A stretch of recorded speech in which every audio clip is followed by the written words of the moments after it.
Hello student, good morning to all of you. Today I study class 9th physics chapter 3rd gravitation और हम पढ़ रहे हैं NCERT questions की series. तो चलिए एनसीईआरटी क्वेश्चन की सीरीज में हम लोग चलते हैं क्वेश्चन नंबर 3 पे चलते हैं। क्या दिया है question number 3? What is the magnitude of the gravitational force between the earth and A 1 kg object on its surface. ठीक है, अर्थ और उसके सरफेस पर एक 1 kg का ऑब्जेक्ट है, उस पर कितना फोर्स लग रहा है? What is the magnitude of gravitational force gravitation between the earth and 1 kg object on its surface. उसके अर्थ है, ये देखिए अर्थ है, ठीक है, जिसका मास हम लोग जानते हैं एमई होता है, और ये अर्थ का सेंटर हो गया और ये रेडियस हो गया हमारा आरई, रेडियस ऑफ अर्थ। इसके सरफेस पर ये हमारे क्या है? अर्थ है, ये RTH अर्थ हो गया। यहाँ पर एक सरफेस पर एक बॉडी रखा है, यहाँ पे एक बॉडी रखा है जिसका मास क्या है? m बराबर कितना है भाई? 1 kg मास का एक बॉडी है, तो इस पर आपको निकालना है। तो कह रहा है what is the magnitude of gravitational force. चलिए सोल्यूशन करते हैं। ठीक है, मास ऑफ बॉडी, बॉडी का मास कितना है? मास ऑफ बॉडी, बॉडी का मास कितना हो जाएगा? Small m equal to 1 kg। Body का मास 1 kg। अब हम लोग चलते हैं मास ऑफ अर्थ। ये क्वेश्चन में दिया हुआ है, हमने लिखा नहीं है यहाँ पे, ठीक है, ब्रैकेट में दिया हुआ है, आप अपने बुक में देखेंगे ब्रैकेट में दिया हुआ है, हम यहाँ पे लिख रहे हैं। अब वहां पर क्या लिखते हैं? Mass of earth me equal to कितना होता है भाई? 6 इंटू 10 की पावर 24 kg। ये मास होता है अर्थ का, हमेशा याद रखेंगे। Mass of earth m equal to 6 into 10 के पावर 24 kg। चलिए radius, radius of earth, distance तो वही हो जाएगी ना, radius of earth RE equal to 6.4 into 10 के पावर 6 मीटर। ठीक है, ये हो गया रेडियस ऑफ अर्थ। ठीक है, अब चलते हैं हम लोग इसको सॉल्व करना शुरू करें। ठीक है, तो हमको क्या निकालना है, क्या निकालना है इसके बीच? Gravitational force. चलिए gravitational force F equal to क्या होता है भाई? GMEm अपान RE का स्क्वायर, यही होता है GM(m1m2 upon RE square), GMEm upon RE का स्क्वायर। चलिए स्मॉल कैपिटल G बराबर क्या होता है? 6.67 इंटू 10 के पावर -11 न्यूटन मीटर स्क्वायर पर किलोग्राम स्क्वायर। ये G की वैल्यू हो गई। रखते हैं यहाँ पर वैल्यू, G की वैल्यू कितनी? 6.67 इंटू 10 के पावर -11, ME 6 इंटू 10 के power 24 into m 1 kg upon 6.4 into 10 के पावर 6 का क्या? Whole square. अभी कितना हो जाएगा? 6.67 मल्टीप्लाई 6 इंटू 10 के पावर -11 और 10 के पावर 24, 10 के पावर 13 अपान 6.4 मल्टीप्लाई 6.4 इंटू 10 के पावर 12। यही होगा, देखिए तो हो गया 10 के पावर 12, 10 के पावर 12 ये कैंसिल हो गया, 10 बच जाएगा। ये हुआ 6.67 इंटू 6 इंटू 10, 10 के पावर 12 जाकर ऊपर माइनस होकर 13 माइनस 12 1 हो गया, 10 हो गया। 6.4 मल्टीप्लाई 6.4 F।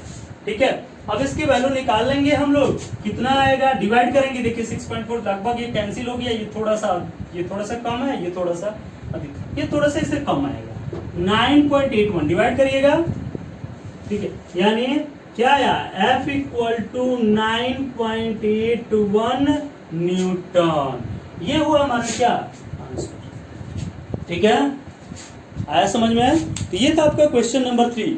इसमें कुछ दिक्कत नहीं था। कह रहा था what is the magnitude of gravitational force between the earth and 1 kg object on its surface.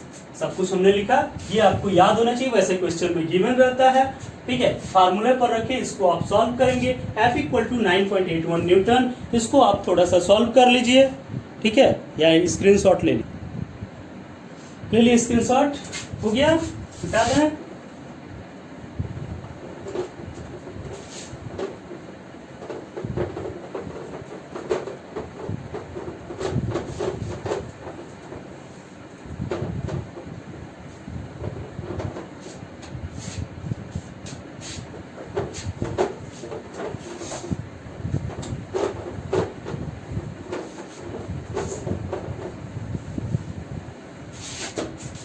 चलिए क्वेश्चन नंबर 4 उसको लिख लेते हैं, फिर आपको बताते हैं पॉज करके। चलिए आगे देखिए, इसमें टाइम वेस्ट होता है इसलिए मैंने पहले इसको लिख लिया कि एक क्वेश्चन बढ़ जाएगा, इसलिए मैं यही हुआ था। The earth and moon are attracted to each other, the earth and moon are attracted to each other by gravitational force. Earth और मून एक दूसरे को ग्रेविटेशनल फोर्स के द्वारा अट्रैक्ट करते हैं। ये अर्थ है और ये क्या हो गया, मून है, ठीक है। इनके बीच के डिस्टेंस मान लेते हैं आर है, इसका मास m, इसका मास क्या हो गया, m हो गया, ठीक है। तो earth and moon are attracted to each other by a gravitational force. Does the earth attract the moon with a force that is greater or smaller or same as the force with which moon attract the earth? क्या कह रहा है कि अर्थ और moon एक दूसरे को attract कर रहे हैं, तो क्या अर्थ जो है मून को ग्रेटर फोर्स से अट्रैक्ट करेगी, स्मॉलर फोर्स से अट्रैक्ट करेगी, या सेम फोर्स से अट्रैक्ट करेगी? तो दोनों के बीच जो फोर्स ऑफ ग्रेविटेशन है, force of gravitation F equal to GMEM upon R square, ठीक है। MM लिख लो इसका mass, mass of moon GMEM upon क्या, R स्क्वायर। दोनों के लिए फार्मूला क्या है, सेम है, both has same formula.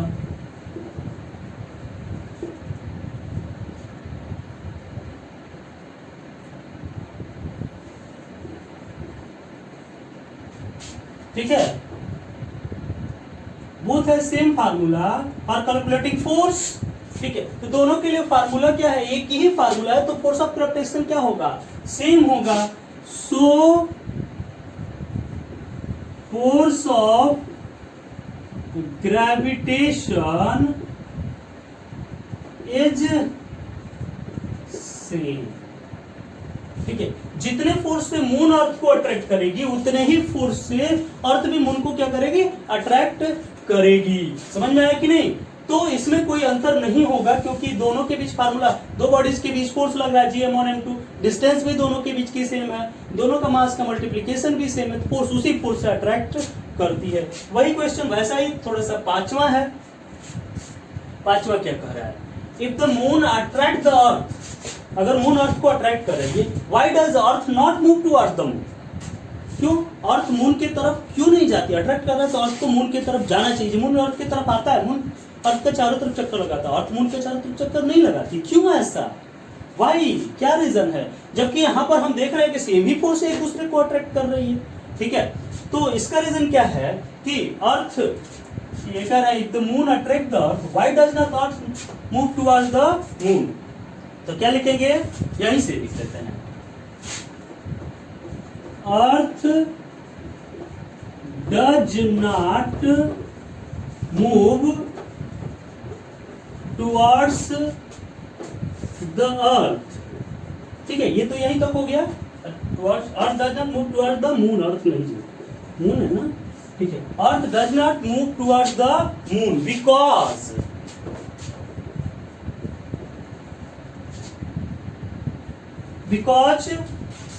the moon, because the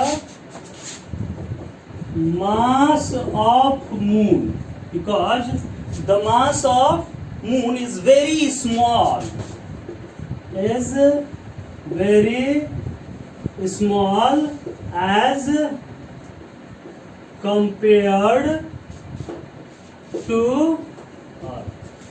अर्थ की तुलना में मून का मास जो होता है बहुत स्मॉल होता है। जैसे यही बॉडी है, ठीक है, तो ये बॉडी का मास स्मॉल है, एम ही है, तो फार्मूला तो वही हो गया F equal to GMEM upon क्या, R स्क्वायर। लेकिन इसको अगर हम छोड़ें तो ये अर्थ की तरफ क्या हो जाती है, गिर जाती है, जबकि अर्थ को ये अपने तरफ नहीं खींच पाती। क्यों? क्योंकि अर्थ के मास के रिस्पेक्ट में इसका मास क्या है, बहुत स्मॉल है, निग्लेक्टेबल है, छोड़ने लायक है, ठीक है। तो क्योंकि अर्थ का मास बहुत ज्यादा होता है, 6 × 10 टू द पावर क्या, 6 × 10 के पावर 24 kg, बहुत ज्यादा मास है। तो उसकी तुलना में इस बॉडी का मास क्या है, कम है, इस वजह से अर्थ उसके तरफ अट्रैक्ट, अर्थ उसके तरफ मूव नहीं करती, वो अर्थ के तरफ क्या करता है, मूव करता है। आया समझ में? तो इसको आप नोट करिए थोड़ा सा, फिर एक क्वेश्चन और बताते हैं। चलिए अगला क्वेश्चन देखिए, क्वेश्चन नंबर 6 क्या कर रहा है, what happens to the force between two object, what happens to the force between two object if the mass of one object is double, एक बॉडी का मास क्या हो जाए, डबल हो जाए। फिर कह रहा है the distance between two object is doubled and tripled and the masses of both object is double. ठीक है, चलिए पहले हम लोग चलते हैं, फोर्स ऑफ अट्रैक्शन निकालना है दोनों के बीच। मान लेते हैं कि लेट, पहले ऐसे ही करते हैं, let mass of body be m1 and m2 and distance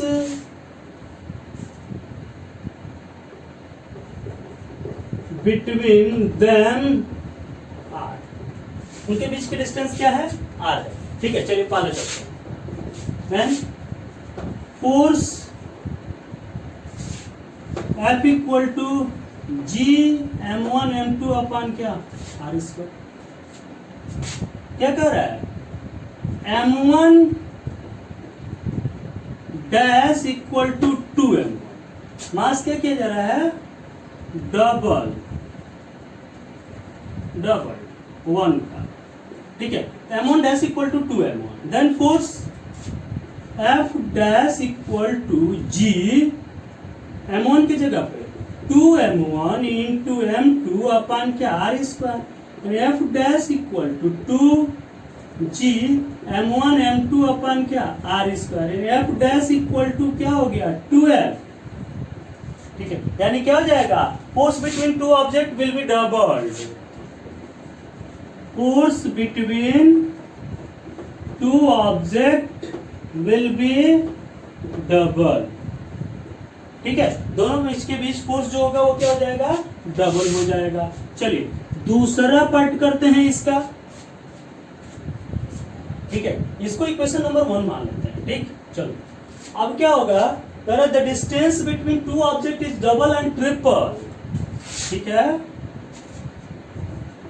distance is double यानी r dash equal to 2r, r dash equal to 2r, then f dash equal to g m1 m2 upon r dash का square यानी g m1 m2 upon 4r square.